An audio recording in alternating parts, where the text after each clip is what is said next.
গরমের দিনে কিন্তু ঠান্ডা ঠান্ডা জিনিস খেতে ভালোই লাগে। যেহেতু এখন তরমুজের সময়, ভাবলাম একটা তরমুজ এনে কেটে খাই। তো আমি আবার আমার আব্বুকে বলে দিছিলাম বাজার থেকে বড় একটা তরমুজ আনতে, যেন লাল আর মিষ্টি হয়। তরমুজ কিন্তু মিষ্টি না হলে খেতে ভালো লাগে না, আর কালারটা লাল হলে দেখতে সুন্দর লাগে। আর এখন যেহেতু তরমুজের সিজন, তো তরমুজ ভিতরে লাল হবেই, এটা একটা আশা ছিল।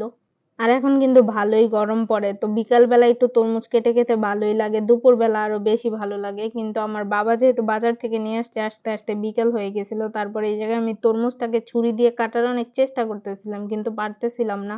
তো ভাবলাম যে মাঝখান থেকে কেটে তারপরে এটা উঠাই। তারপরে এই যে দেখেন, আমি সুন্দর মতো করে মাঝখান দিয়ে কেটে উঠিয়ে ফেললাম। তারপর দেখেন, ওয়াও, কত সুন্দর একটা কালার, পুরা লাল টকটকা ছিল। আর খেতেও কিন্তু খুবই মিষ্টি ছিল। প্রথমে ভাবলাম এটাকে কেটে সুন্দর মতো একটা বাটিতে নিব, তারপর খাবো, কিন্তু না, আমি আগে খেয়ে নিলাম, তারপর সুন্দর মতো পিস পিস করে কাটলাম, পরে বাটিতে নিলাম।